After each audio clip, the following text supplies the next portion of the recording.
Morning বন্ধুরা, daily life with Pinki চ্যানেলে সকলকে জানাই অনেক অনেক ওয়েলকাম। আশা করি তোমরা সবাই খুব ভালো আছো, সুস্থ আছো, আর আমরাও খুব ভালো আছি।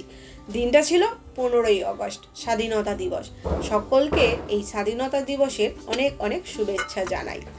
চা খাওয়ার পর এখন আমি চলে এসেছি রান্নাঘরে।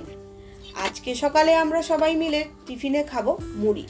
রোজ রোজ রুটি লুচি পরোটা খেতে ভালো লাগে না, তাই আজকে একটু চেঞ্জ করলাম সকালের টিফিনটা। মুড়ি দিয়ে খাওয়ার জন্য বানাচ্ছি ছোলা, আলু আর মটর সিদ্ধ। তবে মটর আর ছোলাটা আমি অল্প লবণ হলুদ দিয়ে আগে সিদ্ধ করে নিচ্ছি। যেহেতু চন্দ্রমুখী আলু প্রেসারে দিলে গলে যাবে, তাই আলুটা পরে আমি কেটে ভেজে নেব। তো এই যে দেখো, আলুর খোসাগুলো ছাড়িয়ে আমি এখন আলুটা কেটে নিচ্ছি। আর রান্নাঘরটা আমার সিঁড়ির নিচে, আলাদা করে আমার রান্নাঘর নেই, এই সিঁড়ির নিচেই আমি এখন আপাতত রান্না করছি। তো ক্যামেরাটা রাখতে একটু প্রবলেম হচ্ছে, তো তোমরা একটু এটা মানিয়ে নিও। এখন ওপরে চলে এলাম দুপুরের রান্নার জন্য সবজিগুলো নিতে। যেহেতু স্বাধীনতা দিবস বলে কথা, তাই আজকে একটু স্পেশাল রান্না হবে। স্পেশাল বলতে ওই ফ্রাইড রাইস আর হবে এগ চিলি।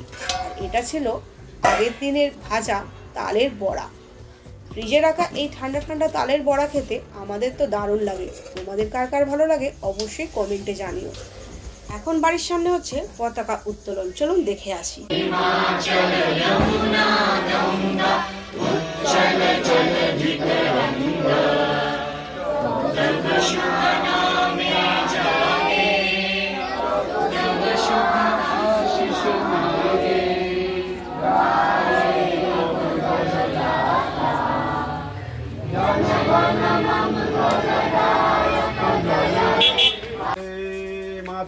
वंदे मातरम, वंदे मातरम, वंदे मातरम।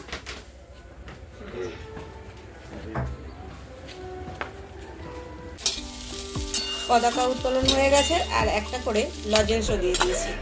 এবার বাড়ি এসে ছোলা, মটর আর আলু ভেজে নিয়েছি।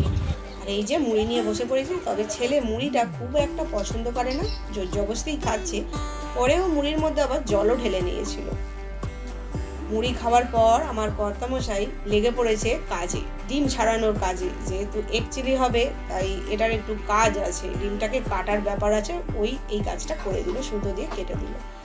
আর এদিকে রাইসের জন্য আর চিলি চিকেন এগ চিলির জন্য আমি সমস্ত সবজি কেটে রেডি করে নিয়েছি। তো চলো আজকে এগ চিলির রেসিপিটা শর্টকাটে তোমাদেরকে শেয়ার করব। তো আমি এখানে এগ চিলি বানানোর জন্য প্রথম যে কাজ, সেটা হচ্ছে ব্যাটারটা বানানো। তো এই ব্যাটারের জন্য মানে সমান সমান সব কিছু নেব।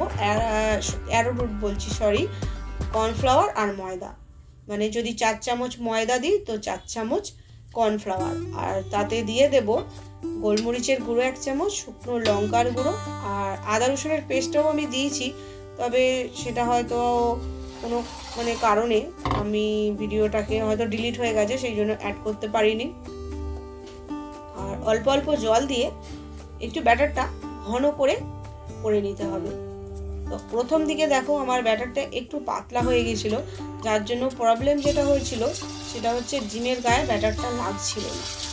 মানে ব্যাটারটা ডিমের গা থেকে ছেড়ে যাচ্ছিল, যার জন্য ডিমটা ভালো করে ভাজা হচ্ছিল না। ডিমের কুসুমটা একদিকে হয়ে যাবে আর ডিমটা একদিকে হয়ে যাবে, এরকম ব্যাপারটা হচ্ছিল। তো তারপরে আমি আরও একটু ময়দা দিয়ে ব্যাটারটা ঘন করে ডিমটা ভেজে নিয়েছি। এরপর বাকি প্রসেসটা করব। এখানে আমি আরও একটা আলাদা পাত্র নিয়ে নিয়েছি। যেহেতু কড়ার মধ্যে অনেকটা তেল আছে, আর অতটা তেল লাগবে না, তাই পরিমাণ মতন তেল নিয়ে আদা রসুন আর কাঁচা লঙ্কার কিমাটা 1 মিনিট ভেজে নিয়েছি। ভেজে নেওয়ার পর ক্যাপসিকাম আর পেঁয়াজটাও ভেজে নেব। তোমরা সবাই জানো কেমনভাবে করতে হয়, তবু আমি তোমাদেরকে একটু শেয়ার করলাম আমি কিভাবে করি। এগ চিলি আর চিলি চিকেনের জন্য ক্যাপসিকাম পেঁয়াজ তো বেশি ভাজতে হয় না, অল্প ভেজে নিয়েছি। আর ভাজার সময় না আমি একটু লবণটাও দিয়ে দিয়েছি, এটা তাড়াতাড়ি নরমও হয়ে যাবে। আর এখানে সসটা রেডি করে নিলাম। আমি এখানে 3 চামচ মতন টমেটো কেচাপ দিয়েছি। আর দিয়ে দেবো red chilli sauce. Red chilli সসটা শেষও হয়ে গেছে, তো যতটা আছে এখানে হয়ে যাবে। তো 1 চামচের একটু বেশি রেড চিলি সসটা দিয়েছি, আর 2 চামচ মতন সয়া সস দিয়েছি। এই সসটা একেবারে মিশিয়ে নেব। পেঁয়াজ ক্যাপসিকাম হালকা ভাজা হয়ে গেছে, এরপরে সসটা অ্যাড করে দেবো। তো দেখো সসটা দিয়ে একটু খুব ভালোভাবে মিশিয়ে নিতে হবে। আর দিয়ে দিলাম গোলমরিচের গুঁড়ো, শুকনো লঙ্কার গুঁড়ো, আর সমস্ত টেস্ট ব্যালেন্স করে রাখার জন্য দিয়ে দেব পরিমাণ মতন চিনি, মানে সামান্য চিনি, পরিমাণ মতন নয়, সামান্য একটু চিনি।